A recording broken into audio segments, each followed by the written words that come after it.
परम पुनीत स्वतंत्र गुरु संघर्ष ते संगम गते भवतरणे महामंत्र। ओम सचित जीवन के प्रगतिशील दाता सतपुंज के स्वामी तथा सांसारिक जीव प्राणी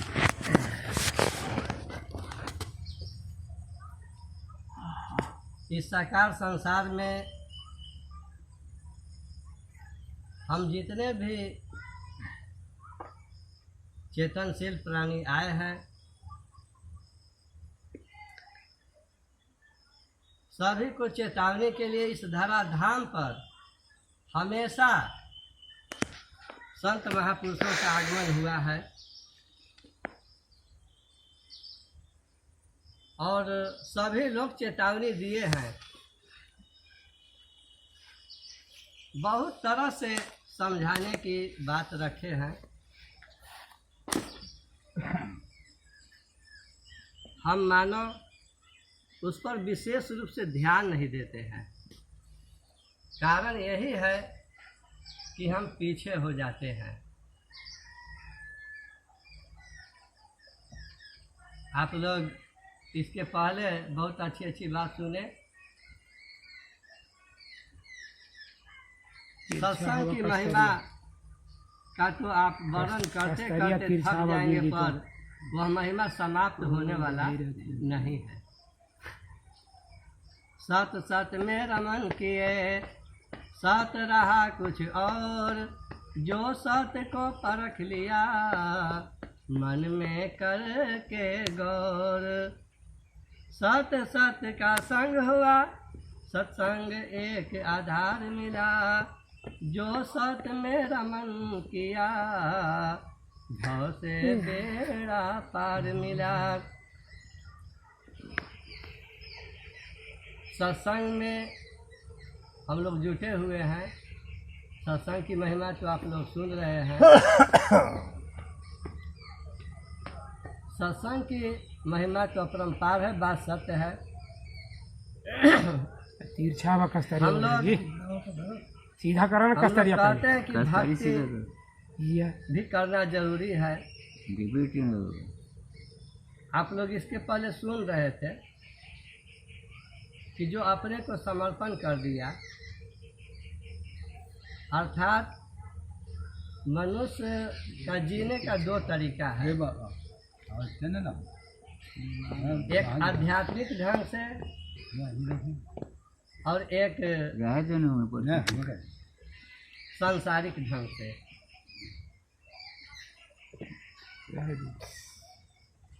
एक आध्यात्मिक ढंग से और एक सांसारिक ढंग से।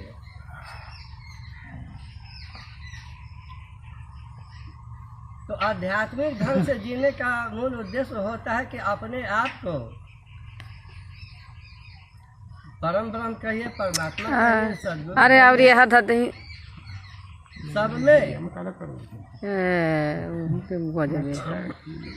अपने आप को समर्पण कर देना। तन मन धन सब आपका, कछु नहीं नाथ हमारा, बीच भंवर में पड़ी है नैया, खे कर करो किनारा। यानी जहाँ आध्यात्मिक ढंग से जीने का तरीका है वहाँ पर न कोई दुख है, न शोक है, न कष्ट है, न परेशानी है, कुछ नहीं। जहाँ सांसारिक ढंग से जीने का तरीका है वहाँ पर तो संघर्ष है, और संघर्ष जहाँ है वहाँ हर तरह का दुख, चिंता, परेशानी सब कुछ रहेगा ही। कारण कि भक्ति दो तरह से की जाती है, एक सकाम भक्ति और एक निष्काम भक्ति। तो सकाम भक्ति में लोग सांसारिक चाहना लेकर करते हैं कि हमारा मकान बन जाए, बाल बच्चा हो जाए, हम कंचन हो जाएं, यानी सुख, संपत्ति, नारी, पुत्र, रूप, ज्ञान, प्रतिष्ठा, भगवान प्राप्ति, ये सांसारिक 8 कामना है। सुख, संपत्ति, नारी, पुत्र, रूप, ज्ञान, प्रतिष्ठा और भगवान। और यही सांसारिक 8 कामनाओं में हर सांसारिक प्राणी रत है। तो सांसारिक कामनाओं को लेकर जो भजन भाव भक्ति करते हैं उसको सकाम भक्ति कही जाती है। तो जो भक्ति जो चाहना लेकर करते हैं तो उनको प्राप्त होती है, पर जो निष्काम भक्ति करता है, निष्काम भक्ति का मतलब कि हमारा कर्तव्य है। 5 तत्व 3 गुण है, इंद्रिय 10 आधार, 52 वृत्ति 100 सूत्र पर रच रखा संसार। इस साकार शरीर को जन्म देने वाला जरूर कोई है, जरूर कोई परम सत्ता है, शक्ति है, जो अनामी है, जिसको अनेक नाम से पुकारा जाता है, उनका कोई नाम नहीं है। तो जब इस शरीर को जन्म दिए हैं तो उनका जो है चर्चा करना, उनका गुणगान गाना, भजन करना हमारा परम कर्तव्य है। और दूसरा क्या है तो सेवा।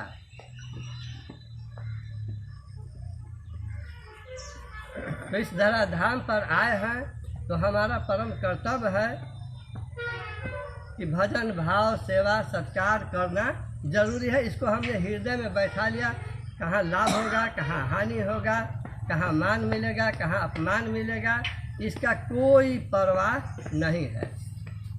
हमारा ये कर्तव्य है। तो ये निष्काम भक्ति में आता है। तो जो निष्काम भक्ति करते हैं उनको जो है क्या क्या मिलेगा, क्या हो जाएंगे, उसका कोई पता नहीं है। हम लोग से प्रश्न लोग करते हैं कि प्रभु राम जो थे भगवान कहे जाते हैं, लेकिन वो भी 2 नज़र किए। हनुमान जी उनके परम भक्त रहे, साथ रहे, हर जगह साथ दिए। कोई ऐसा जगह न हो जहाँ की वो साथ न दिए हो, प्राण तक बचाए हैं, उसके बाद भी हनुमान जी को कुछ नहीं दिए। विभीषण को राज दे दिए, पंपापुर में किसी को दे दिए, किसी को कुछ दिए, यानी बहुत कुछ बांट दिए, कहीं नहीं लेख कर आए कि हनुमान जी को कुछ मिला। हमने कहा कि आपका विचार सांसारिक दृष्टिकोण से देख रहा है। एक दृष्टि होता है, एक दृष्टिकोण होता है। तो सांसारिक दृष्टिकोण से देख रहा है, हनुमान जी को जो मिल गया वो आज तक किसी को मिला ही नहीं है। जो कि जब तक सूरज चांद सितारे रहेंगे तब तक उनका नाम रहेगा। उनको जो मिल गया अभी किसी को न मिला है, न मिलने की आशा है। विशेष क्या शेष बात पर ध्यान देना है और समय को ध्यान में रखते हुए लास्ट में हमारा एक पद आता है। अभी लास्ट, अभी तो टाइम है ही, टाइम है अभी इतना भी है कि ठीक है। तो कहा जाता है कि चलिए जब समय तो थोड़ा सा और बढ़ जाते हैं। टाइम है ये कि एक बार गाजीपुर जिला में हम थे, सुबह का समय था, लैट्रिन होकर जा रहे थे। वहीं पर एक बैठे हुए थे रास्ते में, तो बोले कि महाराज जी अब देखिए नित्य क्रिया कर्म करने के बाद स्नान ध्यान करेंगे, भगवान का भजन करेंगे। इसी तरह से अपना बक रहे थे, हम कुछ नहीं बोले। जब उनके नज़दीक पहुँचे तो देखे कि महाराज जी कुछ नहीं बोल रहे हैं, चले जा रहे हैं। तब हमसे बोलवाना चाहे, महाराज जी बोल नहीं रहे, अब भगवान का भजन होगा ना। हमने कहा कि भगवान को तो भाई हम देख ही नहीं रहे हैं, अब भजन कैसा होता है, पूजा पाठ कैसा होता है, तो हमको कुछ जानकारी नहीं है। कह क्या आप कह रहे हैं महाराज? हमने कहा कि हमको नई जानकारी है कि कैसे मतलब पूजा होता है। अब भगवान कहाँ है, भगवान को देखे भी नहीं है। अरे क्या करें, सब लोग भगवान की पूजा करते हैं, भगवान के पीछे हैं। हमने कहा कि होंगे लोग भगवान का पूजा करते होंगे, भगवान के पीछे होंगे, भगवान से हमसे क्या लेना देना है कि हम जो है हम भगवान को देखे नहीं तो क्या हमको पूजा करने आएगा। हम भगवान के पीछे हम क्यों चले, भगवान के पीछे हम क्यों चले, चलना होगा तो वो हमारे पीछे चलेंगे। हमको कोई गरज नहीं है कि हम उनके पीछे चले, कहते हुए आगे बढ़ गए। जब आगे बढ़ जाते हैं तो बड़ा उनको शंका हुआ कि महाराज नास्तिक हैं कि आस्तिक हैं, क्या हैं। तो जब जहाँ हमारा व्यवस्था था वहाँ पहुँचे, अपना हाथ पैर धोकर जो अभी बैठते थे वो पहुँच गए। और पहुँचने के बाद हाथ जोड़कर कहते हैं कि महाराज जी थोड़ा हम दुविधा में हो गए। हमने कहा कि क्या बात है, बोलिए। अब हमको समझ में नहीं आ रही है कि अब आपको हम भाई आप महाराज हैं, कुछ बोल भी नहीं सकते हैं, लेकिन आप नास्तिक हैं कि आस्तिक है समझ में नहीं आ रहा है। भगवान का सब लोग वर्णन करते हैं, आप करें कि भगवान हमारे पीछे चले, हम उनके पीछे क्यों चले। थोड़ा हम शंका में हो गए, हमको थोड़ा सा समझाइए। हमने कहा कि बस इतनी सी बात में, तो अभी शुरू जब भक्ति मार्ग में आए थे तो एक भजन लिखे थे कि फूल गजला से मुखड़ा सजैब पिया तोहके लुभैब पियाना, मुखड़ा देखी भैल मौन पी के होई गैल डॉन, पी के होई गैल डॉन, पी के होई गैल डॉन, माया जोग रचित कपट के नचैब पिया तोहके लुभैब पियाना, फूल गजला से मुखड़ा सजैब पिया तोहके लुभैब पियाना। इस भजन को सुनाए और उनसे कहे कि ये बताइए ये पुरुष जो है लोग नारी के पीछे चलते हैं कि नारी पुरुष के पीछे चलती है।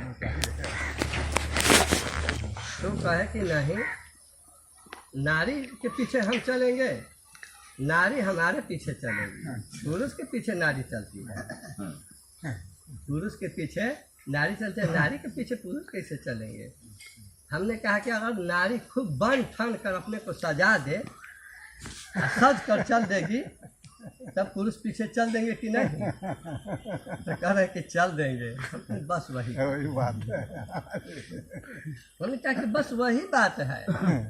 अपने आप को क्रियाओं में, कर्मों में, व्यवहारों में, विचारों में ऐसा सजा दीजिए कि वो आपके पीछे हो जाए।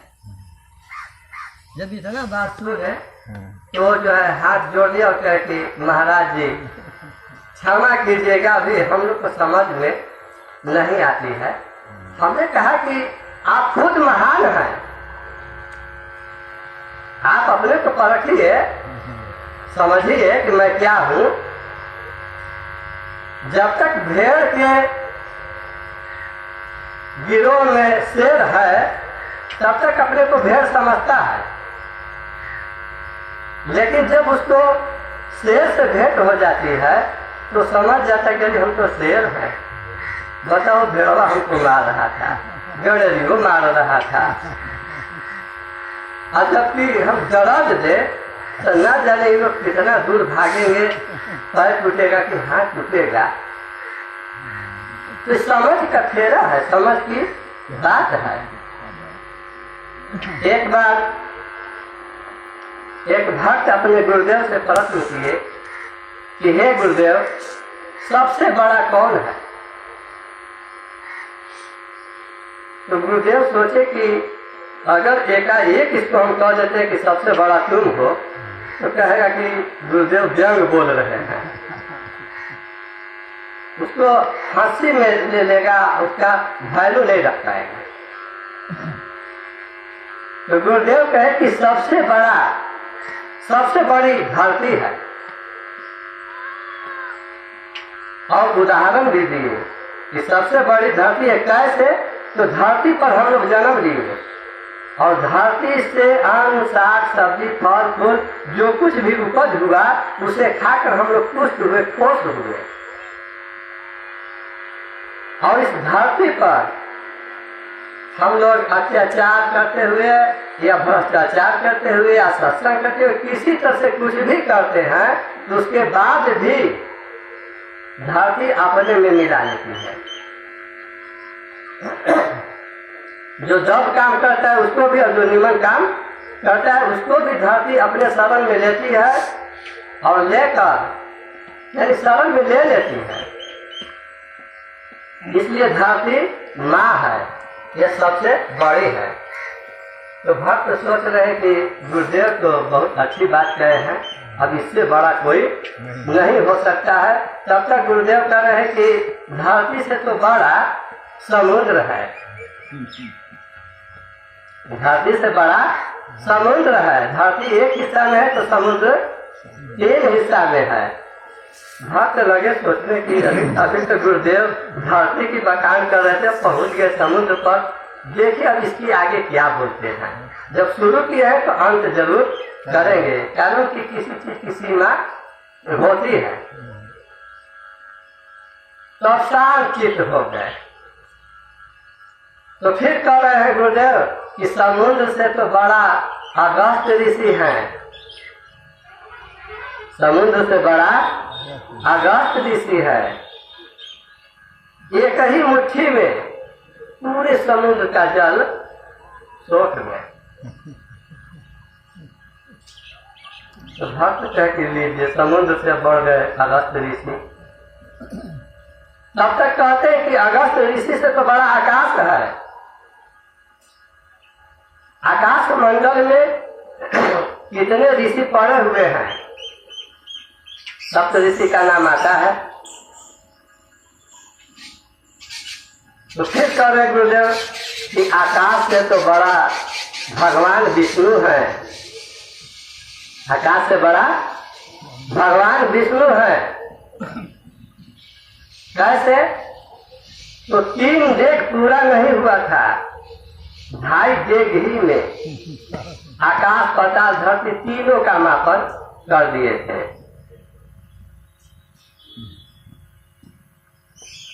इसलिए भगवान विष्णु सबसे बड़ा है। तो भक्त सोचने लगे कि अब इनसे बड़ा कोई नहीं हो सकता है। तब तक कह रहे हैं कि भगवान विष्णु से तो बड़ा भक्त का हृदय होता है। भगवान विष्णु से बड़ा भक्त का हृदय होता है। उनसे बढ़कर यानी उनको दूसरे जगह रहने का जगह है ही नहीं, रहेंगे कहाँ। अर्थात अंत में दर्शाए कि सबसे बड़ा तुम हो। मानव भूत, मानव देवता, मानव ही भगवान मिले। ब्रह्म गुरु परमात्मा शिव मानव रूप निदान मिले। हम जिनको ब्रह्म कहते हैं, गुरु कहते हैं, परमात्मा कहते हैं, शिव कहते हैं, वे भी धराधाम पर आते हैं तो मानव तन में आते हैं, पशु पंछी तन में नहीं आते हैं। पशु पंछी तन में आए भी हैं तो व्यक्ति विशेष पर किसी एक के कल्याण के लिए। जैसे कि पहले आप लोग महात्मा जी के मुखार बिंदु से सुन रहे थे हिरण्यकश्यप और प्रहलाद की कथा। बड़ा रूप में आए, जो है नरसिंह रूप में आए, मत्स्य रूप में आए, कच्छ रूप में आए। से कथा बतलाते बताया जाता है कि इस तरह से आए हुए हैं, लेकिन व्यक्ति विशेष पर। तो नरसिंह रूप में आए हैं तो व्यक्ति विशेष पर सिर्फ प्रहलाद के कल्याण के लिए, और पूरे पिंड और ब्रह्मांड को ठोस बनाना होता है, धरती धर्म की रक्षा करना होता है, सांसारिक रूढ़िवादी परंपराओं को तोड़ना होता है। तो मनुष्य तन में आते हैं और अनेक रूप धारण करते हैं। सदगुरु, संत, महापुरुष, भक्त, भगवान, पीर, पैगंबर, औलिया और इस्लाम अनेक रूप धारण करके अनेक भाषा में समझाते हैं। समझाने की शैलियाँ अलग होती है, भाषा अलग होता है, और सभी का लक्ष्य एक ही होता है कि हर लोग प्रभु परमात्मा की ओर चले, उस प्रभुत्व शक्ति को प्राप्त करे, परम धाम के अधिकारी बने। ये सारी क्षमता आप में है। जब आप समझ जाए तो हर कुछ है। स्वयं स्वतः सक्षम ज्ञान आपो आप में आप ही ज्ञान। 16 साल में स्वयं अकेला आपो आप में आप ही खेला। ये सब आपो आप में ही खेला चल रहा है। इसको परखना है, विशेष क्या शेष बात पर ध्यान देना है। लास्ट में हम बताते हैं कि परम धाम जाने का सूत्र बहुत छोटा सूत्र है। मेहनत से कमाओ, प्रेम से खाओ, प्रभु का गुण गाओ, सेवा में समय बिताओ, परम धाम को जाओ। इसके आगे विशेष मत गाओ, नहीं तो फिर कर जाएगा आपका दाओ। कम सोना ज्यादा गुण, राखो गुरु में ध्यान, अपने कर्म पर अडिग रहो, चलो सीना तान। आप अपने कर्म पर अडिग रहिए, सीना तान कर चलिए, डरने की बात नहीं है। मैं इतना ही कहकर इस समय के लिए अपनी वाणी पर विराम दे रहा हूँ। ओम सत्यम सत्यम सत्यम।